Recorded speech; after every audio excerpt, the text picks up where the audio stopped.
North Reading, and I think it's important to restate this again and again and again, funds education in comparison to all other school districts near the bottom of the per pupil expenditure. The most recent per pupil expenditure places us about 16th from the bottom of all school districts. Right, that's 2007. That's 2007. So that's the starting point, and it's important to understand what that starting point is. Because tonight, based on all of the current information that the school committee, that the Board of Selectmen, that the Finance Committee, that the town administrator, that the town's finance director, that Mr. Nelson as our business manager, and that I as superintendent have, that there is a significant shortfall in revenue. And so both the town departments and the school department have been asked to present a budget that is zero funded increase. And so that budget is termed a level funded budget. It says next year we're going to have the same amount of money, $22,377,445,000, and that's the money you're going to have to run the school department next year. So it's a basic math problem. If you have a level services budget that is $1,740,984,000 more, or 7.8% increase, and a level funded budget, then there's a gap of about $1.7 million. And so my job is to try to define what a level funded budget would look like. And ultimately, the school committee and then the town will have to decide what it is it's going to do. Keep in mind that on Friday, or actually Thursday, the governor released his statement regarding local aid funding. And while he appears at this point not to be touching Chapter 78, there will be decreases in other pots of money, other local aid, lottery aid, and other aid, between 5 and 10% reduction. And so we may be about the exercise at some point further reducing below the level funded budget by another 5 to 7%. So I think it's important tonight to put that all into context, to try to describe if you have this problem, and I'm just not willing to accept that you have the problem, but I have to try to define it. What would be one set of scenarios that could be done to reduce this budget to come in line with a level funded budget? That's what that's what we all attempted to do with our work for the last, basically the last month. So I can start to go through this. I want to make a quick statement and ask a question. I've seen the numbers that Carl's put together. I'm not questioning the numbers, but I still can't come to grips with or understand why a level services budget requires a 7.8% increase. And I can't go through it. To me, that is just not sustainable even in good times. So I understand the special ed, but it just seems like such a high number. I know in the past we've talked about, I think Carl, you've always said between 5 and 6% would be our level services increase, and maybe it's that special ed number that puts that over the top. So you can answer that in a second. Then the other question is, Carl, the number that David used for the teacher steps seems low to me. Is that because we have so many teachers who are on the top step right now? The number of it's a little over 273,000. That just seems low to me, and I because they do average between 4 and 5%, correct? The steps of those teachers who get them. So if you could address, I mean, I know you can't make me understand the numbers better probably in a couple of minutes, but if you could address those two issues, that'd be sure. Let me take your second question first. You were asking about the validity of the increase in step movements. Given the fact that the average step increase might be 4%, why is it that our step pool is $273,000.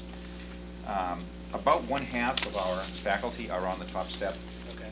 That might be just the fastest, cleanest Okay. way to explain it. All right.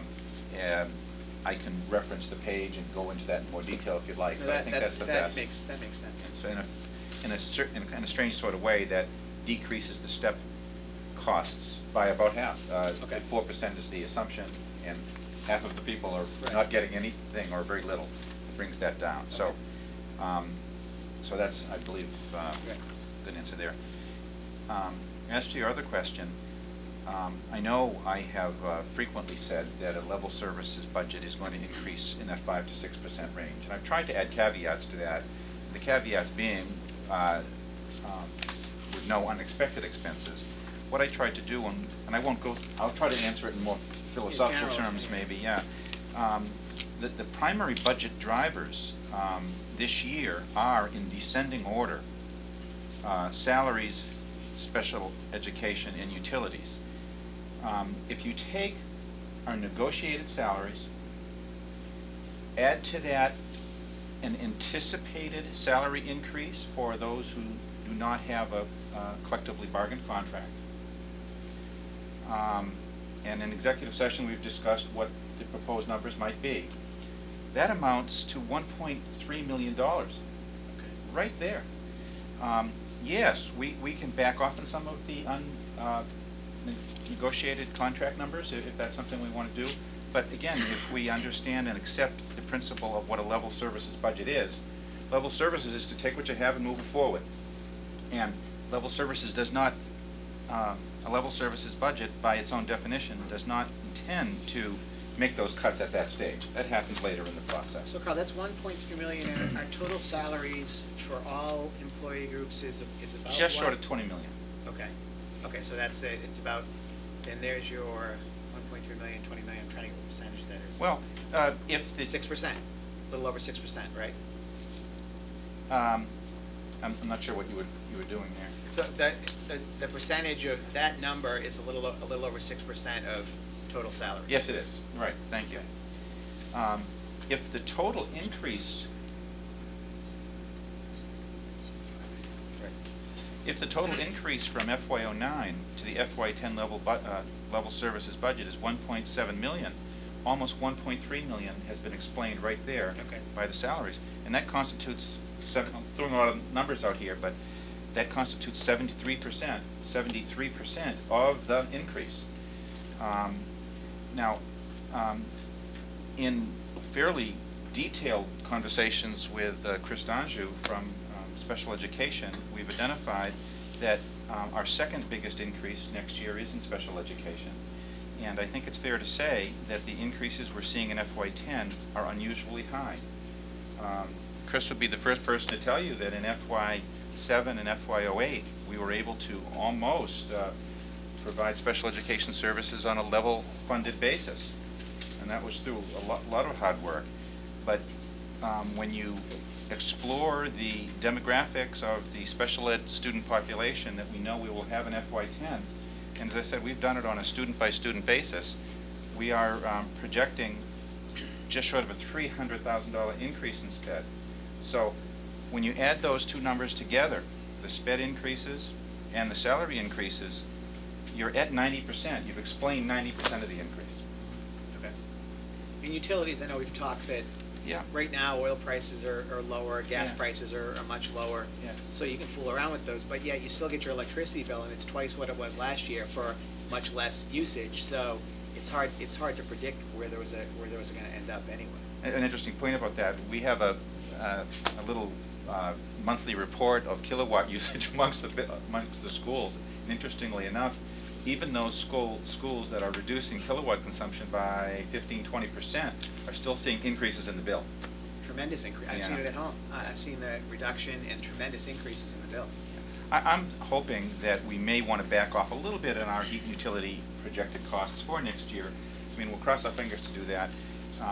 The impact on the budget is fairly minuscule in the scheme of things, but it still will make a little bit of a difference.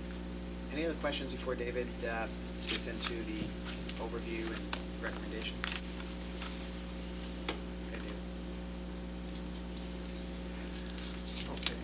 I'm just going to go through this list. I have provided a copy of this list to the press, and I believe there are copies for the audience as well. And I'm also mindful of putting out for public discussion people's livelihood. I have sent an email tonight to our staff because I wanted to be sure that they were informed of some of the things that we were going to be talking about. And again, there's a long way between now and when ultimately when the final decision is made. But given the magnitude of this, it's just essential that staff members have an opportunity to hear. So basically, what I've identified here is about $1.2 to $1.3 million worth of reductions, which still falls short of the $1.7 million needed to close that gap.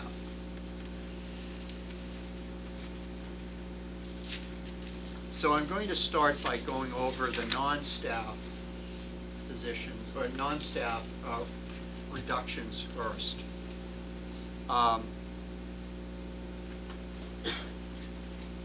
And the first one is to working with Chris Stagio in special education on a model that we have found to be successful in other cases here in North Reading. And what I'm talking about is actually hiring a new position in a teacher and a paraprofessional, and creating a program that would return students to our schools and therefore save the cost of tuition in an out-of-district placement. We have done that before. If you think about the tuition in our collaboratives as being in the $34,000 to $38,000 range, not including transportation, then there's a break-even point that you need at least 3, perhaps 4 students to bring back into a program and to overcome the cost of those tuitions. And so I'm saying that I believe we can save $10,000 by creating a program, and I'm very confident that we can do this. We've done it before, and I believe we can provide a quality educational program for the children involved, and in the end, this would be a reduction of a special education out-of-district tuition. But there's no guarantee on that, right? I mean, I'm thinking of unilateral placements that we're facing now, and you going to parents and saying, here's your IEP, we're going to keep your child in school now, and here's the plan, and then the parents say no. I'm actually looking at a model that we have used successfully. It's not a projection of going to someone in a unilateral placement. This is, I'm very confident, and the reason I'm not being explicit as to what program is that we've not had an opportunity at this point to make every one of the contacts. But it's basically taking a program that currently exists and is being funded in an out-of-district format, and are basically taking over that program. But can we be legally challenged? You can always be legally challenged, but I believe that I'm very confident on this one, and I wouldn't say that because I know we've been challenged and we've been there, but I'm saying that we can save $10,000, and part of the reason for offering that up is I want to also illustrate the work that the administrative team, and particularly Chris, has done in trying to deal with special education. And as Carl said, we have spent considerable time evaluating